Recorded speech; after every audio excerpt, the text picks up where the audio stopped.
Welcome to the Uzima Health and Wellness Podcast. What did the doctor say?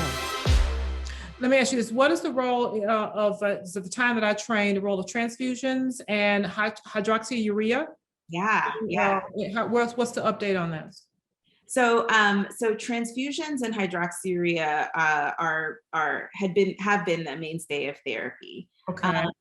Hydroxyurea has been used now for over 40, nearing 50 years in adults, and for decades in children as well, really as a disease-modifying agent.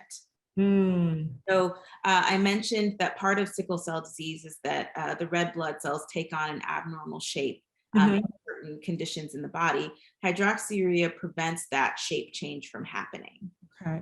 And so we've learned that hydroxyurea can safely be given to children as young as 9 months of age. Oh, okay. In some cases, we're even giving hydroxyurea to children as young as 6 months of age. What we've learned is that early initiation of hydroxyurea can prevent some of the long-term complications.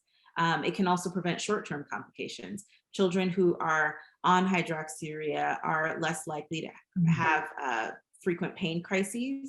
They're less likely to have lung complications, or the main one we think of is called acute chest syndrome. Right. They have fewer hospitalizations. So it's really been a workhorse for persons with sickle cell disease. Unfortunately, we still haven't been able to get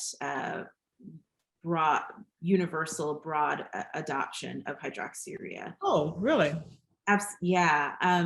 There's still a lot of concern and reticence for some families to use hydroxyurea.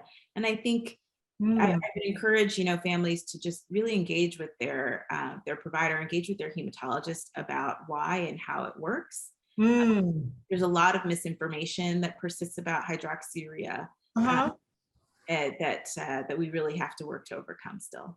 So you think it's a pushback from the parents and not the providers, as if wow.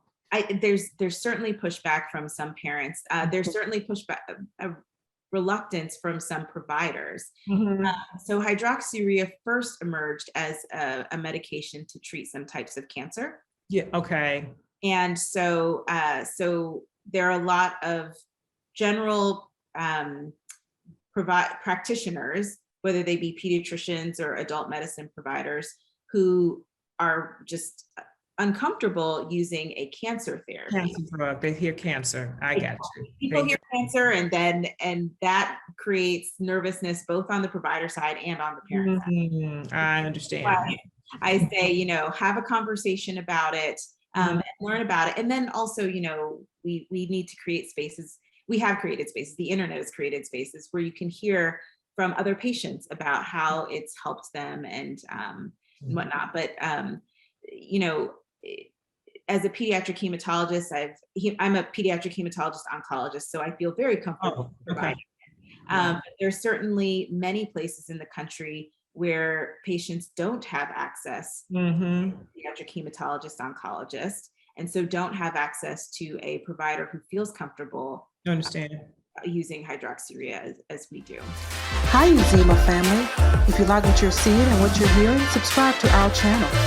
Hit the bell icon below to be notified of our recent videos. What the doctor say?